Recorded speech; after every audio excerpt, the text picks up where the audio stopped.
My dears, today we have our final day of shame, and as always, we will traditionally end it by discussing a book. This time, it's Homecoming. How can you heal your inner child? John Bradshaw. If you haven't read this book, I'll explain everything to you in detail, in my own words. It will be much more interesting because we'll start reading it right away, with a bit of criticism. On one hand, it's easy, but on the other hand, there's a sense of chaos, a lack of structure, clarity, some kind of plan and transparency.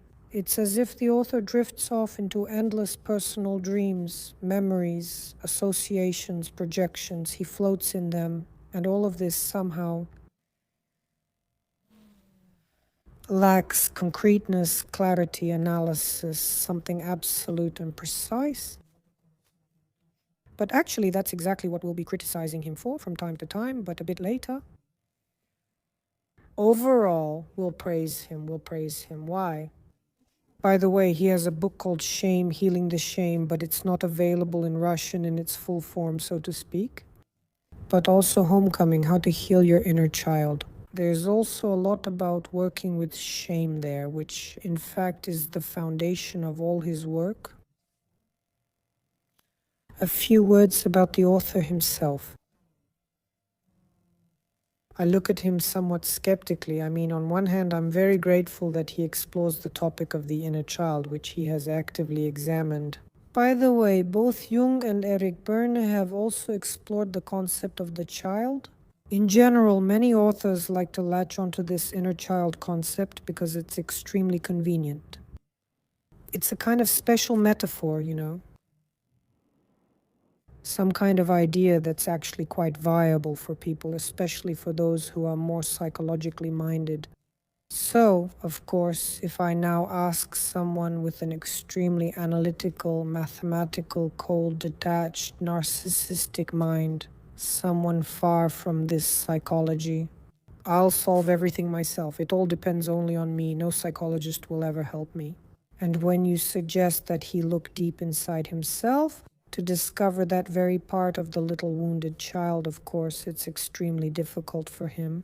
And for people with such a good imagination, with a wonderful ability for self-reflection, this concept is close to them. They can hear that inner child's voice very well.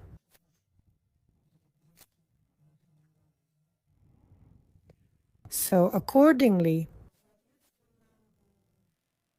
what do I want to tell you? What am I in favor of? Let's start praising him a little. About his activities, he is a theologian, a clergyman, he graduated from the seminary. And they often move into psychology, but he doesn't have a full-fledged psychological education, and certainly no medical background. And you can feel it even now, especially the psychiatrists in our group, the psychotherapists or clinical psychologists. They won't let me lie. It's very obvious that the person doesn't have this foundation, meaning they get stuck in this chaos of free associations in some made-up things, and tries to fit a square peg into a round hole, showing, for example, this is biology, physiology, or genetics. But he doesn't have this important foundation, no, and that's actually his weak point. All right, let's talk about the strengths now. For what? Are we going to praise him for helping millions of people, really? For helping many people understand themselves? Because what is good about this book?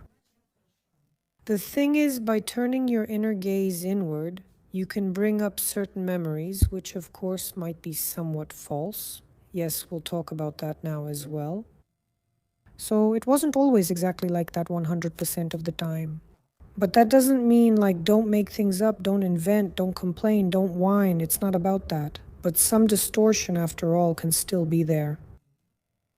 It can also go the other way. Rosy retrospection still exists. People remember everything as wonderful, rosy, and cloudless. Honestly, I don't remember anything, but it doesn't matter. Childhood was wonderful. So memory is really a separate topic, a whole other lecture. So let's give him credit for providing an incredible amount of visualization in his book on meditation. He gave us so many tests and various exercises. Yes, the way we write these letters to ourselves. He goes so deep and detailed.